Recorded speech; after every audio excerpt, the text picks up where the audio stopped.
조갑제 TV 시청자 여러분 안녕하십니까. 신원식 전 합참차장님을 모시고 지금 현안 문제에 대해서 이야기를 하고 있습니다. 이번에는 문재인 정권 들어서서 일어나고 있는 현상 중에서 군인들을 편하게 모시려고 하는 여러 움직임에 대해서 좀 이야기를 하려고 합니다. 이 복무 기간을 줄인다든지 아니면은 외출에 자유를 준다든지 그리고 훈련을 축소시킨다든지 하는 차원의 이야기가 아주 나올 때마다 언론이 아주 새로운 무슨 병행 문화를 만드는 것처럼 박수를 치고 응원을 합니다.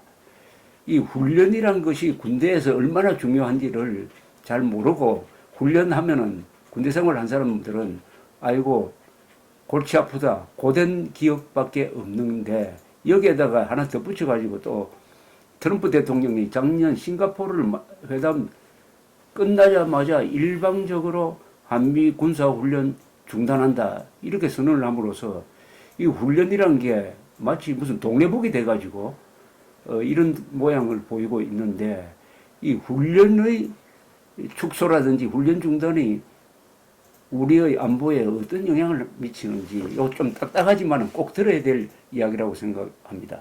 네. 어떻습니까? 군대는 뭐 그런 말이 있지 않습니까? 10년간 양병을 해서 일일 용병한다. 10년 동안 잘 길러서 실제로 필요한 건 하루 이틀 숨는다 그죠.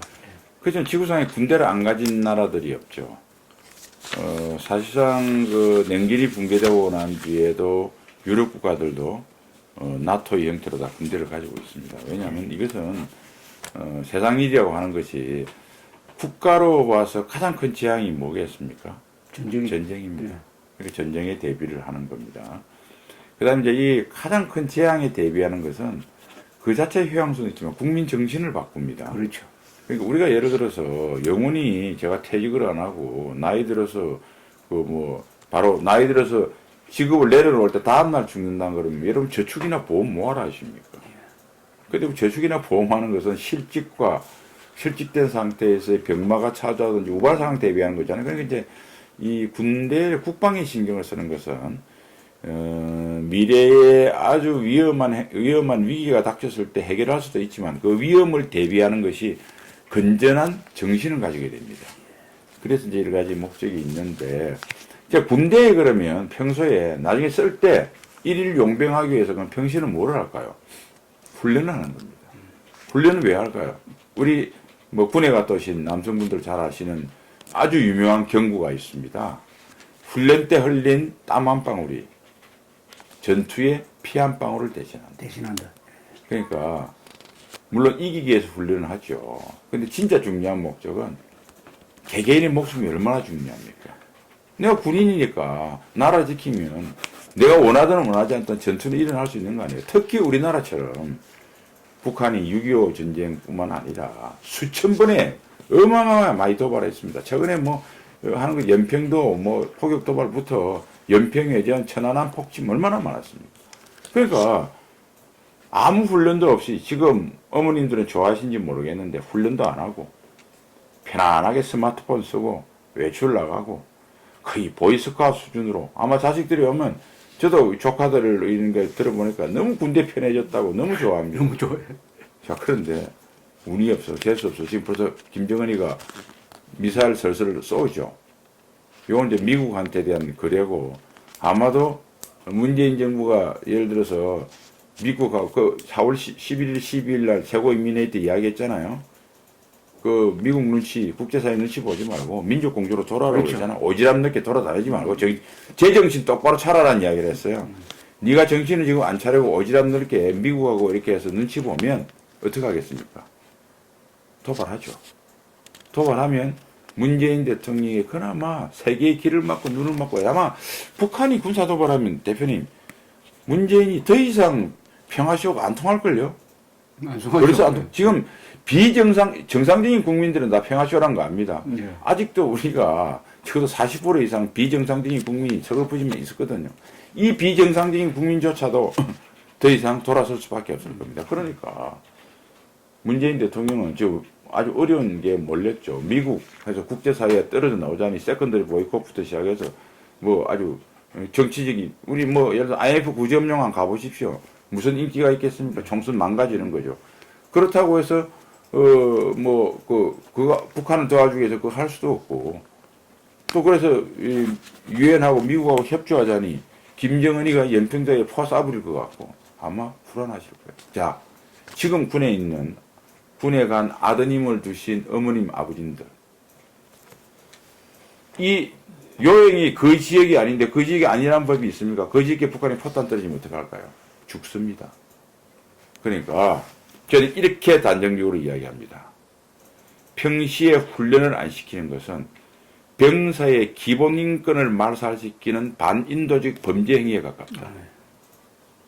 그래서 미군은 훈련 안 된 병사는 전장에 투입하지 않는다는 철칙을 갖고 있습니다.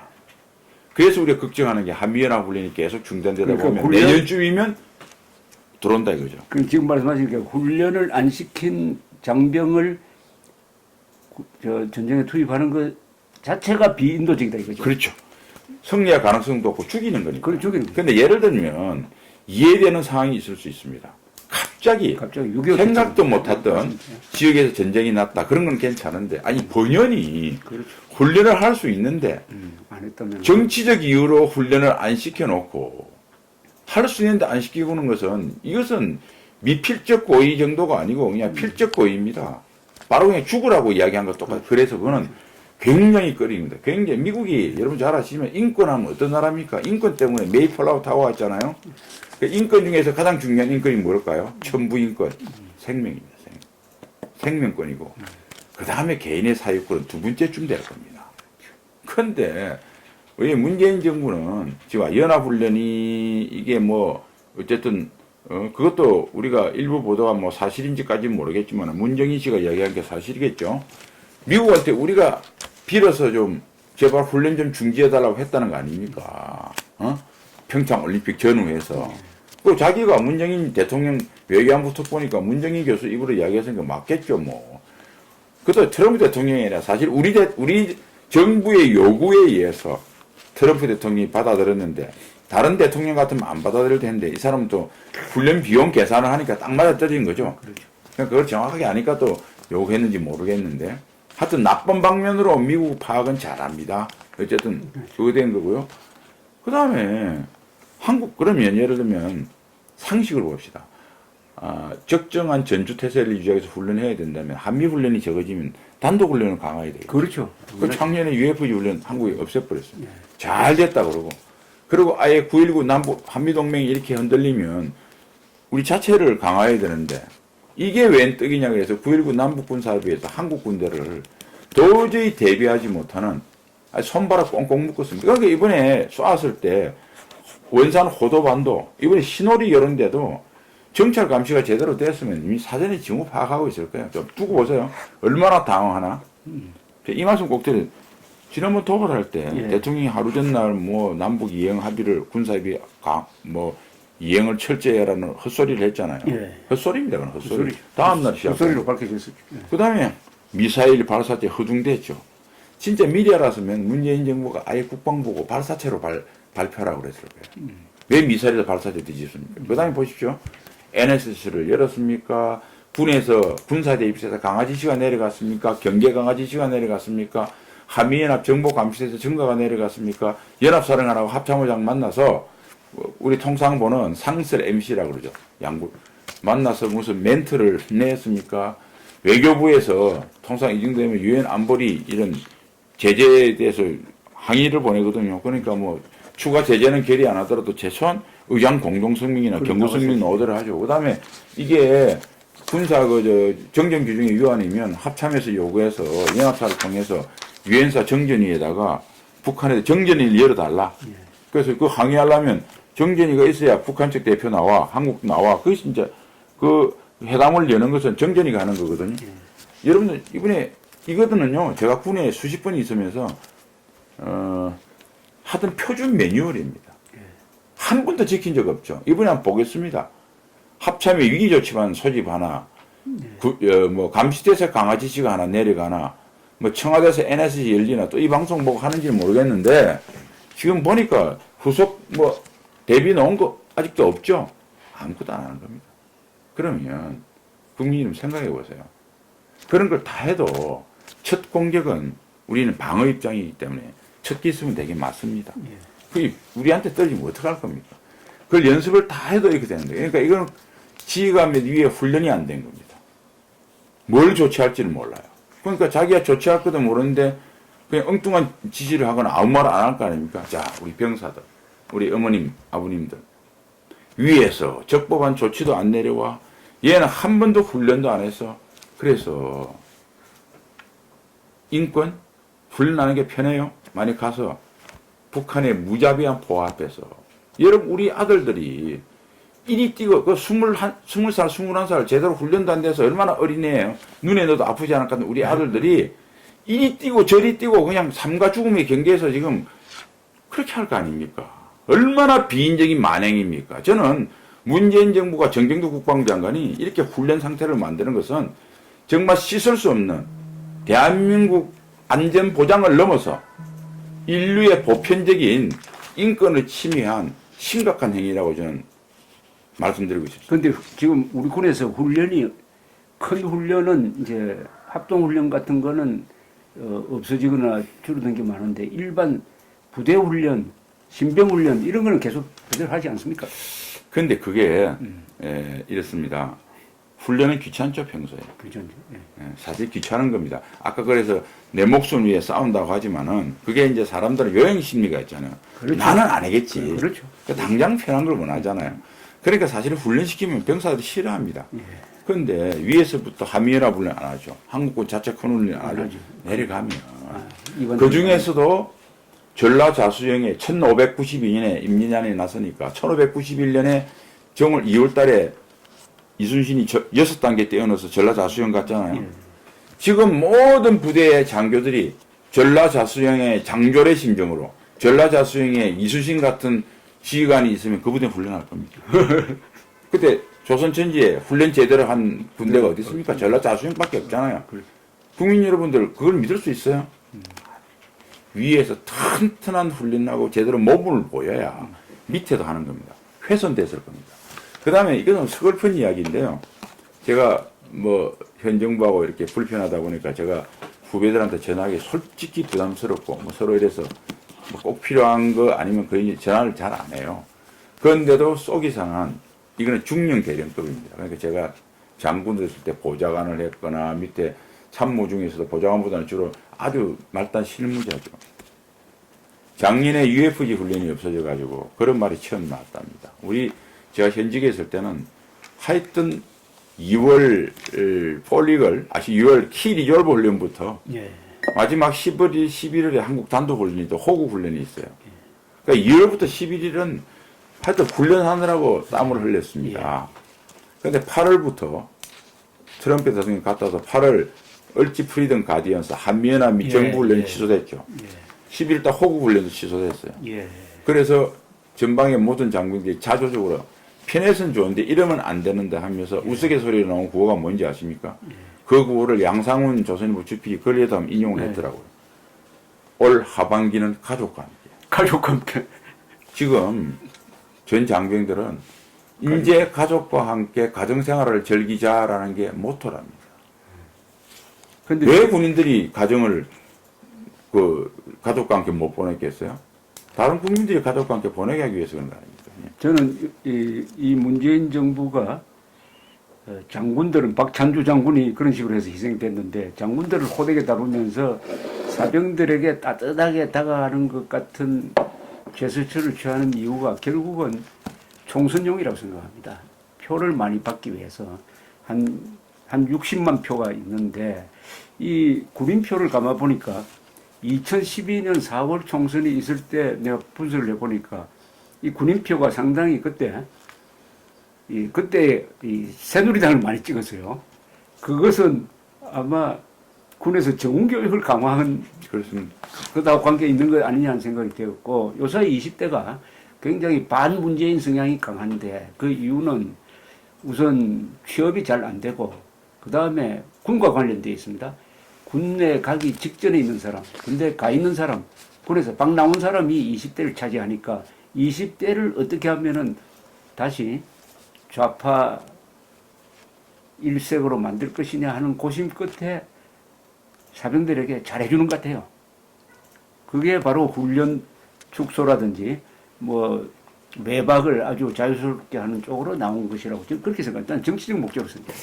그래서 저는 뭐 그런 목적으로 했다 그러면 바보 같은 짓을 한 거죠. 우리 젊은이 똑똑합니다. 예. 나온 애들 다 그래요. 예. 이건 아니다고 이야기를 해요. 그들도 다 생각이 있습니다. 아니 문재인 대통령께서도 21살 때 철없 썼나요? 세상을 위해서 고민하셨잖아요. 다 생각이 있습니다. 그리고 우리가 천안함 연평도 2010년도에 일어났지 않습니까? 예. 정훈교육뿐만 아니라 그때 그 전보다 훈련을 높였어요. 훈련을 더 많이 갑자기 아니 북한이 세계 역사상 유례도 없는 전시도 아닌데 평시에 불문곡직 인구 밀집 인구 지역에 있는 도시 그 취락에다가 포를 쏘는 경우는 없거든요. 그래 했습니다. 그때 장병들이 더 강해집니다. 예. 훈련을 해야 되는 거예요. 그러니까 그거 한다고 우리 영향 받지도 않고요. 지금 문재인 정부가 사실은 문재인 대통령이 작년 말에 이런 말하고 제가 충격을 받았는데 전방 가서 이랬더라고요. 국가가 더 이상 희생을 강요하는 건 틀렸다.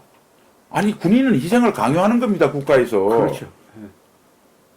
국가로부터 강제적 희생을 강요하지 않은 군대가 있습니까? 국민이 세금 내서 피터니 세금을 내서 군대를 키우는 것은 자기가 못하는 일을 군인들 보고 하라고 월급 주고 집 주고 하는 거예요. 이건 그럼 군대가 필요 없죠. 일반 직장하고 아니 예를 들어서 삼성전자 회장님이 삼성전자한테 일방적인 희생을 강요할 수 있습니까? 틀린 거예요. 자, 그런데 지금 문재인 정부는 뭐냐면 딱 이제 마지막 이렇게 말씀드리겠습니다. 자, 어머님, 아버님들, 자식들이 있어요. 용돈 달라고 그래. 용돈 있는 대로 줘. 또 형편이 되면 차도 하나 사줘. 그리고 차 타고 운전해 가면서 지루하니까 술 먹고 운전해라고 거기다 이제 술도 하나 사줘. 그 다음에 동네 수소문에서 예쁘장한 아가씨까지 옆에 하나 붙여. 그게 어떻게 되겠어요, 아들은? 지금은 좋죠. 죽으라는 소리입니다. 문재인 대통령은 이런 행동을 하는 거예요, 문재인 정부는. 우리 자식들을 죽이기 위한 행동입니다. 지금 어떻게 할 겁니까? 그래서 제가 작년 9월에 우리 조 대표님 소개도 했는데 9.19 군사합의에 제 칼럼 제목이 그거였습니다. 앞으로 국군은 국민 생명은커녕 제 목숨도 못 지키게 됐다. 딱 그렇게 됐습니다. 그러니까 장병이 천부인권인 자기 생명을 못 지키게 만들고 그래서 뒤에 우리 국민의 생명을 못 지키게 해서 장병과 우리 국민 모두의 천부인권 제일 중요한 인권인 생명을 보존할 수 있는 권리를 위태롭게 하였다. 이게 문재인 정부가 훈련을 약화시킨 결정적인 문제입니다.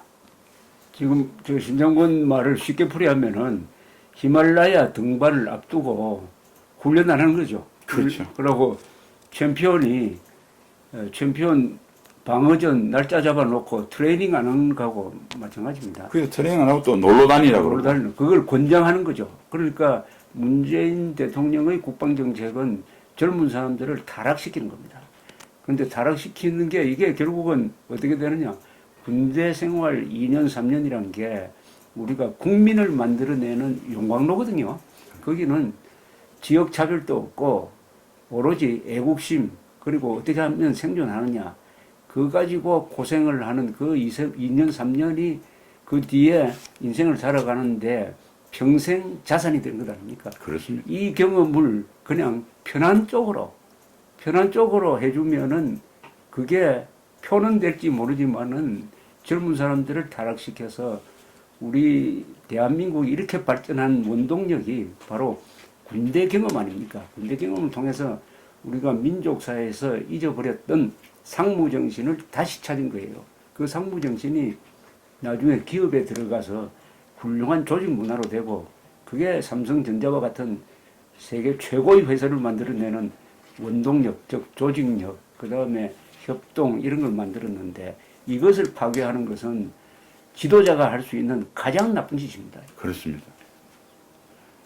하여튼 뭐 정말 가까운데 근데 저는 뭐 그렇게 생각합니다. 이제 결국은 지금 있는 안보, 뭐 경제 문제도 마찬가지겠지만 예. 안보의 어떤 위태로운 거 모든 게 해법이 뭘까? 정치적 리더십에 대한 변경입니다. 그겁니다. 그 예. 지난번에 이번에 5월 4일 날도 그렇고 오늘도 미사일 도발했는데 도발은 군사적 성격이죠 사실은 무기를 쏘았으니까 해법은 뭘까요? 물론 군사적으로 여러 가지 대책을 강구하는 것도 있겠지만 그거는 정치적 리더십이 바뀌어야 됩니다. 그러면 문재인 대통령이 지금의 정책을 바꿀 수 있도록 해야 되고 그렇죠. 그렇게 안 되면 내년에 리더십을 교체를 해야 되겠죠. 총선을 통해서. 선거를 통해서 그밖에 없어. 그러면 그런 건 뭐냐? 국민의 각성밖에 없습니다. 지금 군인들을 보고 지금 뭐 당장 국방부 앞에서 장관을 뭐 야단치고 해봐야 그 좀 쏘고 손을 날지 못하는데 답은 아니거든요.